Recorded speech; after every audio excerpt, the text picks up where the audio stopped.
नमस्कार, IBC 24 देख रहे हैं आप। सैटेलाइट में स्वागत है आप सभी का। मैं हूं आपके साथ छाया चौधरी। तो देश और दुनिया की तमाम खबरें इस बुलेटिन में सारे अपडेट्स के साथ देखेंगे। फिलहाल शुरुआत करते हैं इंदौर की खबर के साथ। इंदौर में पंडित धीरेन्द्र शास्त्री ने लव जिहाद, बांग्लादेश में हिंदुओं पर हो रहे अत्याचार, आर्टिफिशियल इंटेलिजेंस यानी कि AI और जात पात भेदभाव को लेकर बड़ा बयान दिया है। उन्होंने कहा है कि लव जिहाद जैसे मुद्दों से बचने के लिए परिवार को जागरूक बनाना जरूरी है। माता पिता बच्चों को संस्कार दें और रामायण महाभारत देखने के लिए प्रेरित करें। वहीं उन्होंने AI को लेकर कहा कि अब आर्टिफिशियल इंटेलिजेंस नहीं, हिंदू इंटेलेक्चुअल इंटेलिजेंस यानी कि HI चलेगा। आगे कहा कि हिंदू राष्ट्र के लिए हिंदुओं में एकजुटता जरूरी है। इसके अलावा उन्होंने बताया कि वे जल्द ही इंदौर में भी पैदल यात्रा करेंगे।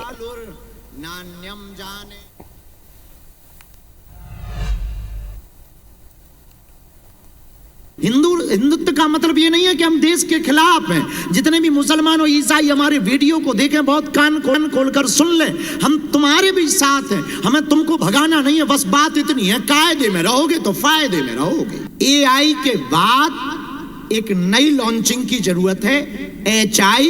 AI मतलब आर्टिफिशियल इंटेलिजेंट, HI का मतलब हिंदू इंटेलेक्चुअल। HI की बहुत जरूरत है, हिंदू इंटेलेक्चुअल की बहुत जरूरत। First intelligent Hindu, second unity of Hindu, third businessman Hindu. अरे भारत के हिंदुओं, अगर तुम्हें अपनी संस्कृति और सभ्यता को पुनः स्थापित करना है, इस देश को बांग्लादेश होने से बचाना है, तो हमें भेदभाव और जात पात से ऊपर उठ करके हिंदुओं को एक हर हाल में होना ही पड़ेगा। इधर भाजपा विधायक उषा ठाकुर ने इंदौर के लालबाग मैदान पहुंचकर बागेश्वर धाम के पीठाधीश्वर पंडित धीरेन्द्र शास्त्री का संबोधन सुना और उनके बयानों का समर्थन किया है। इस दौरान उन्होंने बताया कि वे खुद भी अब एक अभियान शुरू करने जा रही हैं, जिसमें रोजाना शाम को दुर्गा सप्तशती का दीप जलाकर अलग अलग क्षेत्रों में पाठ कराया जाएगा। उन्होंने भगवा ए हिंद के बयान का समर्थन करते हुए कहा कि भगवा ए हिंद चलेगा तभी भारत जगतगुरु बनेगा और वो भगवा ए हिंद से ही होगा। भगवाए हिंद ही चलेगा, 21वीं शताब्दी का जगत गुरु भारत बन के रहेगा और वो भगवाए हिंद से ही बनेगा। तो मध्य प्रदेश के मऊगंज के देवरा महादेवन मंदिर के विवादित अतिक्रमण स्थल के मामले में जबलपुर हाईकोर्ट ने फटकार लगाई है। हाईकोर्ट ने कोर्ट के स्टे के बाद भी विवादित अतिक्रमण हटाने के मामले में राज्य सरकार, मऊगंज SP कलेक्टर और बीजेपी विधायक प्रदीप पटेल को नोटिस जारी किया है। यही नहीं, हाईकोर्ट ने अतिक्रमण स्थल को यथास्थिति बनाने के भी निर्देश दिए हैं। आरोप है कि मंदिर की जमीन पर विशेष समुदाय के लोगों ने अतिक्रमण कर लिया है। मामले पर कोर्ट का स्टे है। अतिक्रमण हटाने के लिए बीजेपी विधायक प्रदीप पटेल ने धरना देकर प्रशासन पर दबाव बनाया था, जिस कारण कई विवादित कब्जे हटाए गए थे। इसके खिलाफ मऊगंज के नरेंद्र बहादुर ने जबलपुर हाईकोर्ट में याचिका दायर की थी। याचिका पर सुनवाई करते हुए हाईकोर्ट ने अतिक्रमण हटाने पर नाराजगी जताई। इधर छत्तीसगढ़ में धान खरीदी को लेकर 3 दिसंबर से कांग्रेस का अभियान शुरू होने जा रहा है। PCC चीफ दीपक बैच ने बताया कि कांग्रेस धान खरीदी केंद्र चलो अभियान चलाएगी। कांग्रेस नेता खरीदी केंद्रों में जाकर किसानों से मिलेंगे, जिसके जवाब में भाजपा सांसद बृजमोहन अग्रवाल ने कहा कि कांग्रेस जिंदगी भर विपक्ष में रहे और धान खरीदी केंद्रों में जाए। कांग्रेस मुद्दाविहीन हो चुकी है।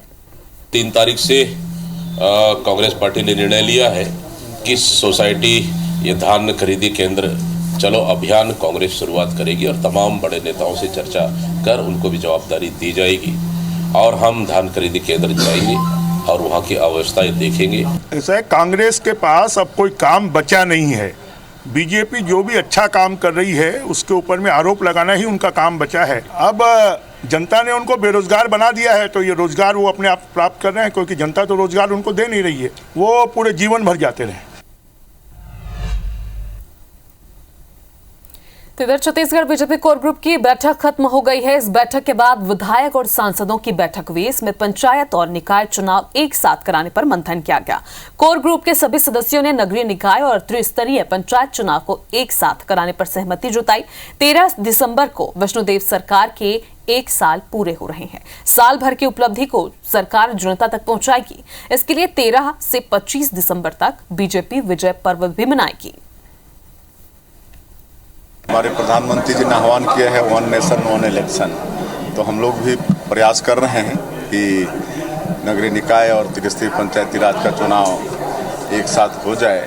और जिस तरह से नगरीय निकाय का कार्यकाल 8 जनवरी तक है और पंचायती राज का समय 10 फरवरी तक है, तो हम लोग समय पर ये चुनाव संपन्न कराने का पूरा प्रयास कर रहे हैं। राज्य की सरकार ने विष्णुदेव साय जी के नेतृत्व में मोदी की गारंटियां जो पूरी की है, 11 महीने में जो काम किया है, उन कामों के आधार पर जनता के बीच जाएंगे और गांव और शहरों में तेज गति से विकास के काम हो रहे हैं। तो छत्तीसगढ़ बीजेपी ने 86 दिनों में 60 लाख सदस्यों का लक्ष्य पूरा करने पर कार्यक्रम आयोजित किया। कार्यक्रम में अभियान के प्रदेश प्रभारी अनुराग सिंह देव शामिल हुए। उन्होंने बताया कि 3000 सदस्य बनाने वाले नेताओं और कार्यकर्ताओं को जिला और राज्य स्तर पर सम्मानित किया जाएगा, जिसको लेकर अनुराग सिंह देव से खास बातचीत की है IBC 24 के संवाददाता सौरभ सिंह परिहार। छत्तीसगढ़ भाजपा ने महज 86 दिन में 60 लाख से ज्यादा प्राथमिक सदस्य बनाए हैं। और इस वक्त मेरे साथ आप देखिए सदस्यता अभियान के प्रभारी अनुराग सिंह देव जी और सह प्रभारी नवीन मार्कंडे जी। सबसे पहले तो आप बताइए कि 60 लाख बनाया कैसे आप लोगों ने, क्योंकि ये आंकड़ा बहुत ज़्यादा होता है। 24,109 बूथ है छत्तीसगढ़ में। सब जगह टारगेट किया था कि 200 मेंबर बनाना है और इसको लेकर हम काम कर रहे थे। फिर राष्ट्रीय अध्यक्ष जी का एक प्रवास हुआ था छत्तीसगढ़ में, उन्होंने 10 लाख और बढ़ा दिया। अभी मैं आपको बताना चाहता हूँ कि लगभग 250 मेंबर एवरेज में हमने हर बूथ में बनाया है। ये अपने आप में उपलब्धि है। 45 लाख से ज़्यादा मेंबर ऑनलाइन बनाए गए हैं। उसमें से OTP लेकर हम लोगों ने 40 लाख के आसपास मेंबर बनाया है और लगभग 15 लाख मेंबर हमने ऑफलाइन, जिसकी डाटा एंट्री हुई है सरल में, वो हमने बनाया है। कितने प्रतिशत सांसदों ने कितना प्रतिशत टारगेट पूरा किया? देखिए, ये सभी के सामूहिक प्रयास का नतीजा ही है कि हम 60 लाख तक पहुँचे हैं। उसमें विधायक, सांसद सभी का योगदान है। 95% MLAs ने अपना टारगेट अप्रोच रीच किया है। विधायकों को 10,000 का टारगेट था, सभी ने लगभग किया है। कुछ लोग को व्यक्तिगत कुछ कारण रहते हैं, वो नहीं किए हैं। और सांसदों में 50% से ज़्यादा लोगों ने ये टारगेट अचीव किया है और उनको 20,000 का टारगेट था। और कुछ लोग चूँकि दिल्ली के और बाकी चीज़ों में व्यवस्था रहती है उनकी, वो थोड़ा सा पीछे रहे। 100 से लेकर 2099 तक मेंबर बनाएंगे, उनको जिला स्तर पर सम्मानित किया जाएगा और 3000 और उससे ऊपर जो मेंबर बनाएंगे उनको प्रदेश स्तर पर किया जाएगा। तो दोनों प्रकार के लिए अलग अलग सदस्यता वीर, सदस्यता दीपक, सदस्यता श्री, सदस्यता शिरोमणि, ये सब पुरस्कार हैं। सदस्यता श्री ऐसा करके पुरस्कार, सदस्यता रत्न का पुरस्कार दिया जाएगा और मुख्यमंत्री जी के साथ लंच या डिनर पर उनको आमंत्रित करेंगे। लगभग 50% सांसदों ने अपना लक्ष्य पूरा नहीं कर पाए, लेकिन 95% विधायकों ने अपना लक्ष्य पूरा किया है। अब देखना होगा कि आने वाले समय में जो 60 लाख सदस्य बनाए हैं, इसका फायदा बीजेपी को किस तरह से मिलेगा। कैमरामैन लखन शर्मा के साथ सौरभ सिंह परिहार, IBC 24 रायपुर। वहीं जबलपुर के ओमती थाना क्षेत्र के 3 बत्ती चौराहे पर विश्व हिंदू परिषद के विरोध प्रदर्शन के दौरान हंगामा हो गया।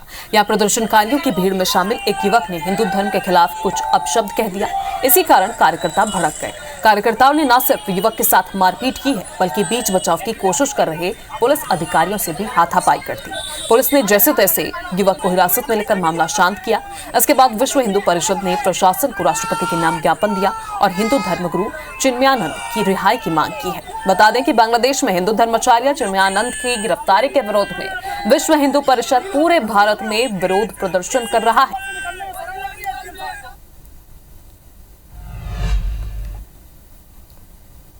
और खबर जबलपुर से। जबलपुर में एक 70 साल के बुजुर्ग को NRI युवती से दोस्ती करना भारी पड़ गया। कई महीनों की चैटिंग के बाद युवती ने बुजुर्ग से भारत आकर मिलने की बात कह दी और दिल्ली एयरपोर्ट पर कस्टम अधिकारियों ने उसे पकड़ लिया। ऐसी कहानी गढ़कर बुजुर्ग को 53 लाख का चूना लगाया है। पीड़ित ने पुलिस में शिकायत दर्ज करवाई है और आपको ये भी बता दें कि नेपियर टाउन इलाके में रहने वाले पीड़ित बुजुर्ग मसूद हुसैन की दोस्ती कुछ दिनों पहले NRI युवती से हुई थी। युवती ने बुजुर्ग से कहा कि वो भारत आ रही है। इसके बाद युवती ने बुजुर्ग को फोन किया और कहा कि उसे डॉलर्स और गोल्ड रखने के शक में कस्टम अधिकारियों ने पकड़ लिया। बुजुर्ग को अपनी बातों में फंसाकर युवती ने 29 बैंक खातों में 53 लाख रुपए ट्रांसफर करा लिए और इसके बाद मोबाइल ही बंद कर दिया। उनका कहना था कि मुझे छुड़ा लीजिए और इनके संपर्क में थी, तो उनको पहले बचाने के लिए कुछ राशि देते गए। हमने 53 लाख रुपए अलग अलग बैंकों के माध्यम से, डिजिटल प्लेटफॉर्म के माध्यम से या सिंपल डिपॉजिट फॉर्म के माध्यम से लगभग 29 खातों में इनने जमा किया है। नाम इनने लिखा है सोनम यादव और राहुल यादव। इन तक पहुंचा जाएगा और फिर पूरा खुलासा इस प्रकरण का किया जाएगा। न्यायधानी बिलासपुर में साइबर ठगों ने एक सेवानिवृत्त बुजुर्ग को अपना निशाना बनाकर लाखों की ठगी को अंजाम दिया है। बुजुर्ग फोन पर अलग अलग कॉल से साइबर ठगों के झांसे में आ गए और रकम कई गुना करने की लालच में ठगी के शिकार हो गए। जब बुजुर्ग ने अपनी रकम वापस मांगी तो आरोपियों ने अपना मोबाइल ही बंद कर दिया। फिर ठगी का एहसास होने पर बुजुर्ग ने साइबर थाने में शिकायत दर्ज करवा दी। दरअसल बिलासपुर में स्टॉक मार्केट में मोटा मुनाफा दिलाने का लालच देकर आरोपियों ने बुजुर्ग से 46,20,000 रुपए ट्रांसफर करवा लिए। ठगों के द्वारा बार बार ये कहा गया कि जितनी ज्यादा रकम जमा होगी उतना ज्यादा फायदा होगा। फिर लालच में आकर गुरमीत सिंह ने किस्तों के रूप में आरोपियों के अकाउंट पर पैसे ट्रांसफर कर दिए। फिलहाल पुलिस ने मामला दर्ज कर जांच शुरू कर दी है। इसमें हम लगातार हमारी विवेचना जारी है। हमने IPDR जो व्हाट्सएप के थ्रू इंफॉर्मेशन हमको मिलती है वो मंगाई है। CDR और तकनीकी साक्ष्य के आधार पर इसकी जांच चल रही है और जल्दी इसमें कार्रवाई की जाएगी। खबर भोपाल से है, जहां पर डिजिटल अरेस्ट के मामले में बड़ा खुलासा हुआ। महिला डॉक्टर को ठग ने पाकिस्तान से फोन किया था, 10.5 लाख रुपए ऑनलाइन ट्रांसफर करवाए थे। केरल और महाराष्ट्र के बैंकों से ये रुपए निकाले गए। ट्रैक के माध्यम से ठगों ने ये रुपए निकाले हैं और भोपाल साइबर पुलिस की टीम महाराष्ट्र और केरल के लिए फिलहाल रवाना होने की तैयारी में है। मामले में भोपाल क्राइम ब्रांच अब इसमें FIR दर्ज करेगी और अवधपुरी में डॉक्टर रागिनी मिश्रा को 3 दिन पहले ठगों ने डिजिटल अरेस्ट किया था।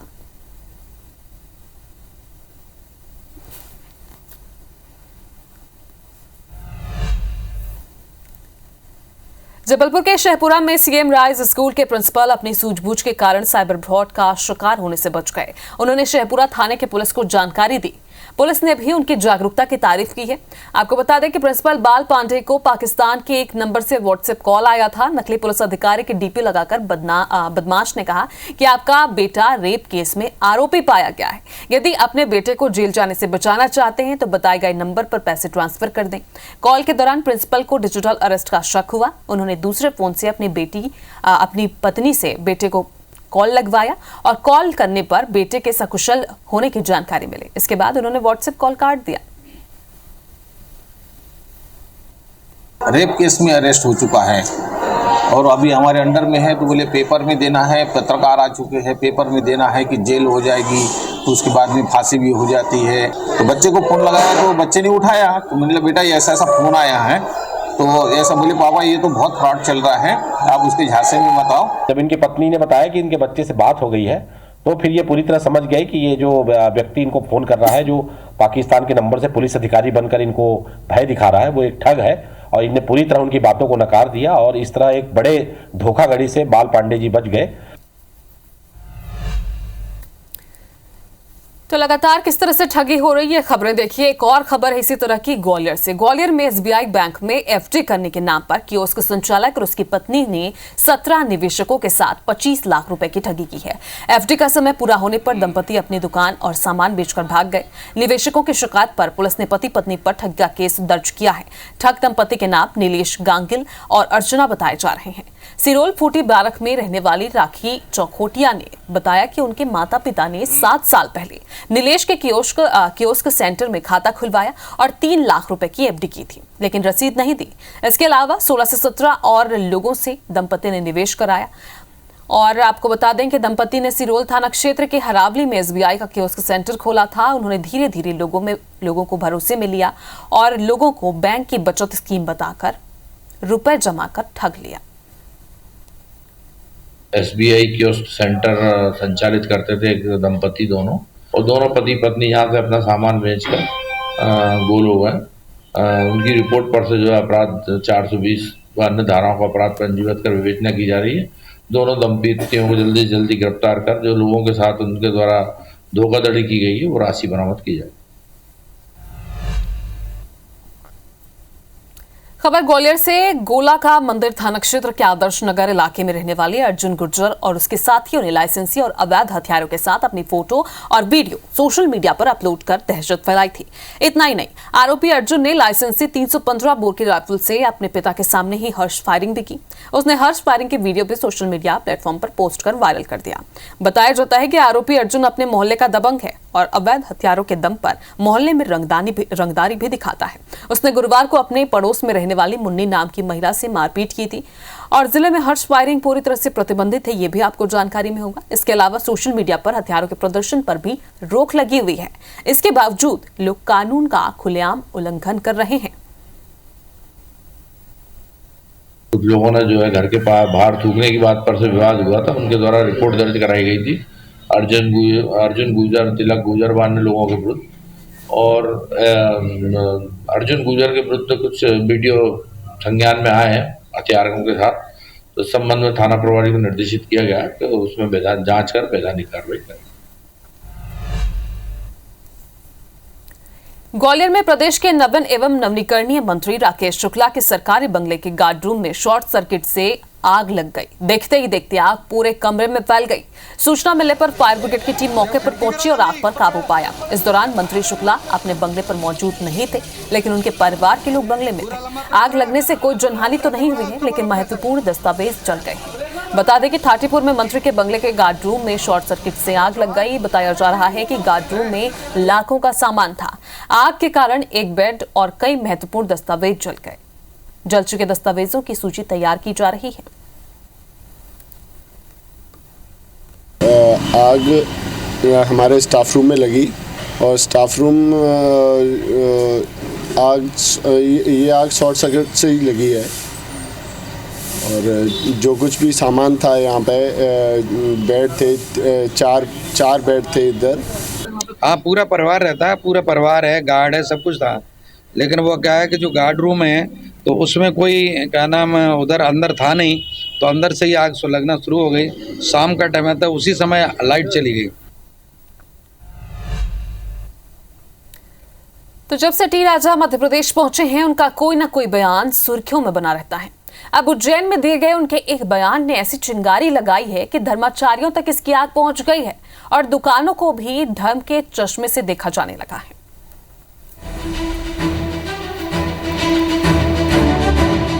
उज्जैन के महाकाल मंदिर के पास गैर हिंदू दुकानों को लेकर शुरू हुआ घमासान थमने का नाम नहीं ले रहा है। हैदराबाद के बीजेपी विधायक टी राजा के बयान के बाद अब मामला और भी तूल पकड़ता जा रहा है।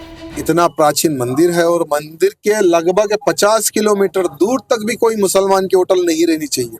अगर है तो सर्वे होना चाहिए, उसमें क्या पकड़ा है, क्या बेचा जा रहा है। मुद्दा गर्म हुआ तो स्थानीय संतों और श्रद्धालुओं ने भी इस मामले में सक्रियता दिखानी शुरू कर दी है। महामंडलेश्वर शांति स्वरूपानंद ने मंदिर के आसपास स्थित होटलों और रेस्टोरेंट्स में मांस परोसे जाने पर कड़ी आपत्ति जताई। कम से कम मांस पर, अंडे पर, मदिरा पर सब तरह का प्रतिबंध महाकाल क्षेत्र में लगना चाहिए।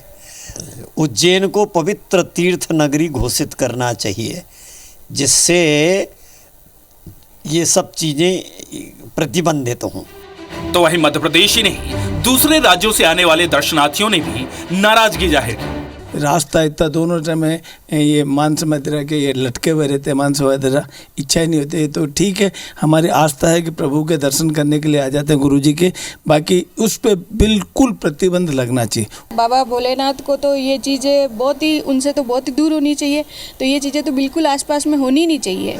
और ये जो मांग कर रहे हैं वो बहुत सही कर रहे हैं और ऐसा होना चाहिए, हटाना चाहिए सारा कुछ। हम यहाँ पर अपनी आस्था और एक विश्वास लेकर आते हैं, लेकिन जब यहाँ पर उतर कर हम इस तरह के ये नॉनवेज वगैरह को दुकानों को देखते हैं तो दिल बहुत व्यथित होता है, दुखी होता है। मंदिर के आसपास मांस मछली बिकने पर टी राजा ने जो चिंगारी भड़काई वो अब धर्माचार्यों तक पहुंच गई है। अब देखना होगा कि आगे इस पर एक्शन लिया जाएगा या फिर बयानों के साथ साथ मुद्दा भी ठंडा पड़ जाएगा। Bureau report, IBC 24। फिर कांग्रेस कार्यकर्ताओं ने उज्जैन में पुलिस कंट्रोल रूम का घेराव कर दिया और कांग्रेस कार्यकर्ताओं पर महिदपुर थाना क्षेत्र में झूठे प्रकरण दर्ज करने का आरोप लगाया। प्रदर्शन का नेतृत्व विधायक महेश परमार, महिदपुर विधायक दिनेश जैन बोस और पीसीसी चीफ जीतू पटवारी ने किया। बता दें कि महिदपुर में भाजपा के पूर्व विधायक बहादुर सिंह चौहान के साथ हुई मारपीट की घटना के बाद पुलिस ने 30 लोगों के खिलाफ मामला दर्ज किया है। कांग्रेस नेताओं का आरोप है कि भाजपा के दबाव में कांग्रेस के 12 कार्यकर्ताओं को झूठा फंसाया गया। विधायक महेश परमार ने दावा किया कि घटना के समय कांग्रेस का कोई भी कार्यकर्ता मौके पर मौजूद नहीं था। वहीं जीतू पटवारी ने दर्ज प्रकरण वापस नहीं लिए जाने पर उग्र आंदोलन की चेतावनी दी। जो अपराधी है उनके नाम रखो, जो अपराधी नहीं है, गलत नाम है, उनको हटाओ। 24 घंटे में हटाएं तो बहुत धन्यवाद उनका, उन्होंने आश्वासन दिया है कि हटाएंगे। अगर नहीं हटाए तो फिर मेरा स्वभाव उनको भी पता है और मोहन यादव जी को भी पता है। यहाँ कांग्रेस का एक एक साथी पूरे प्रदेश के उज्जैन की सड़कों पे मिलेंगे। कांग्रेस डरने वालों में से है ही नहीं, लड़ने वालों में विपक्ष की भूमिका है। तो 6 दिवसीय विदेश दौरे से लौटे मध्य प्रदेश के सीएम डॉक्टर मोहन यादव का भोपाल में स्टेट हैंगर पर जोरदार स्वागत हुआ। उसके बाद प्रदेश अध्यक्ष वीडी शर्मा और प्रदेश संगठन महामंत्री हितानंद ने मुख्यमंत्री निवास पहुंचकर उनका अभिनंदन किया। उन्होंने विदेश दौरे की जानकारी देते हुए कहा कि इंग्लैंड में जबरदस्त रिस्पांस मिला है। लंदन और जर्मनी में 60,000 करोड़ के प्रस्ताव आए हैं। खनिज, ऑटोमोबाइल, इलेक्ट्रिकल व्हीकल, नवकरणीय ऊर्जा, शिक्षा इत्यादि सेक्टर में प्रस्ताव मिले। जर्मनी और भारत की कंपनी को अचारपुरा में जमीन दी गई है। कंपनी 100 करोड़ का निवेश करेगी। 100 करोड़ के एनर्जी के प्रस्ताव मिले हैं। मुझे आज इस बात की प्रसन्नता है कि अगर मैं यूके और जर्मनी पे आकर के बात करूं, बाकी तो विस्तार से बात करेंगे, तो हमने अगर यूके की यात्रा की अर्थात इंग्लैंड के अंदर भी जब बात रखी सबके सामने, तो पूरा एक तरह से ज़बरदस्त रिस्पांस आया। जैसे कि आपको जानकारी होगी, अकेले हमारे लंदन और कोविट्री की जो हमारी यात्रा हुई है उसमें 60,000 करोड़ के निवेश के प्रस्ताव हमारे पास आए। तो मध्य प्रदेश में 32 महीने के कार्यकाल के बाद आज डीजीपी सुधीर सक्सेना रिटायर हुए।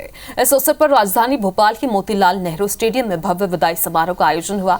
समारोह में डीजीपी को सलामी दी गई। खास बात यह थी कि उन्हीं की डीसीपी बेटी ने बतौर कमांडर सलामी की जिम्मेदारी संभाली। कार्यक्रम को संबोधित करते हुए डीजीपी सुधीर सक्सेना ने कहा कि मध्य प्रदेश पुलिस देश में सर्वोत्तम है।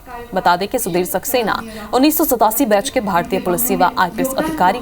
4 मार्च 2020 को पूर्व डीजीपी विवेक जौहरी के रिटायर होने के बाद वो प्रदेश के 30वें पुलिस महानिरीक्षक बने थे। उन्होंने अपने कार्यकाल के दौरान साइबर अपराध के मुद्दे पर राष्ट्रीय स्तर का सेमिनार का आयोजन किया और नक्सल प्रभावित जिलों में पुलिस कार्रवाई को मजबूत किया। इन शहीदों के आत्मदान की नींव पर ही मध्य प्रदेश पुलिस की गौरवशाली इमारत खड़ी हुई है। मध्य प्रदेश पुलिस परिवार के साथ बिताए गए अनमोल पलों की स्मृतियां हैं, वहीं दूसरी ओर इस महान सेवा से विदा लेने का क्षण है। मैं इस विदाई समारोह के आयोजन और आप सबकी उपस्थिति के लिए हृदय से आभार व्यक्त करता हूं। अब बात करते हैं मौसम की। छत्तीसगढ़ में मौसम ने करवट ले ली है और फिंगल तूफान का प्रभाव दिखाई देने लगा है। मौसम विज्ञान केंद्र की जानकारी के अनुसार 3 दिनों तक राज्य के विभिन्न हिस्सों में बादल छाए रहेंगे और दक्षिणी छत्तीसगढ़ में हल्की बारिश का दौर देखने को मिलेगा। मौसम वैज्ञानिक गायत्री वाणी कांची भोटला ने बताया कि अगले 3 दिनों में प्रदेश के तापमान में महत्वपूर्ण बदलाव देखने को मिलेगा। तापमान में 3 से 4 डिग्री तक की वृद्धि होगी। दरअसल फिंगल तूफान का सबसे ज्यादा असर बस्तर संभाग पर पड़ रहा है, जहां 1 हफ्ते तक बारिश की संभावना है। वहीं पूरे छत्तीसगढ़ में अगले 3 दिनों तक कोहरा छाने की संभावना है और काफी स्थानों पर बादल भी छाए रहेंगे। फेंजल साइक्लोन आज शाम तक लैंडफॉल होने की संभावना है उत्तर तमिलनाडु और पुडुचेरी के बीच में। इसका असर दक्षिण छत्तीसगढ़ में थोड़ा दिखने के लिए मिलेगा। दक्षिण छत्तीसगढ़ में 1-2 स्थानों पर हल्की से मध्यम वर्षा होने की संभावना है। ऐसा वाला स्थिति अगले 2 से 3 दिन तक बने रहने की संभावना है। इसके अलावा दक्षिण मध्य और उत्तर छत्तीसगढ़ में भी आपको क्लाउडी कंडीशंस और इसके साथ साथ फॉगी कंडीशंस, कोहरा जो है वो भी देखने के लिए मिलेगा। तो स्वच्छता में सिरमौर इंदौर में एनर्जी को बचाने के लिए एक अभियान शुरू करने जा रहा है। नगर निगम इंदौर ने दुनिया का पहला शहर है जिसमें ऊर्जा साक्षर सिटी बनाने का अभियान शुरू किया है। इस अभियान में 100 दिनों तक बिजली की खपत में 10% कमी लाने की कोशिश की जाएगी। इस मिशन के तहत शहर के 5 लाख लोगों को ऊर्जा साक्षर बनाकर बचत के तरीके सिखाए जाएंगे। इसके लिए फिल्म अभिनेत्री दिया मिर्जा इंदौर पहुंची और अभियान कार्यक्रम में हिस्सा लिया। एनर्जी कंजर्वेशन पे काम करता है। दुनिया के उन 3 शहरों में से एक शहर है जिसको clean air catalyst United Nations USA 8 ने अपने हवा सुधार के लिए, वायु गुणवत्ता के लिए चुना है। क्लीन एयर करने के प्रयासों में इंदौर नंबर 1 है। तो एक ऐसा शहर है जो कोई भी नवाचार कर सकता है। भारत का पहला शहर जिसने नो कार डे शुरू किया है। जो सुबह में पूछ रहा था कि mama where are you going, मैंने कहा इंदौर। व्हाई? तो मैंने कहा we are launching a very important mission and mama is very proud that Indore is taking this initiative. फिलहाल इस बुलेटिन में अभी के लिए इतना ही। आगे देखिए एक बुलेटिन पूरा अपडेट नवरत्न पाराशर के साथ। मुझे दीजिए इजाजत। नमस्कार।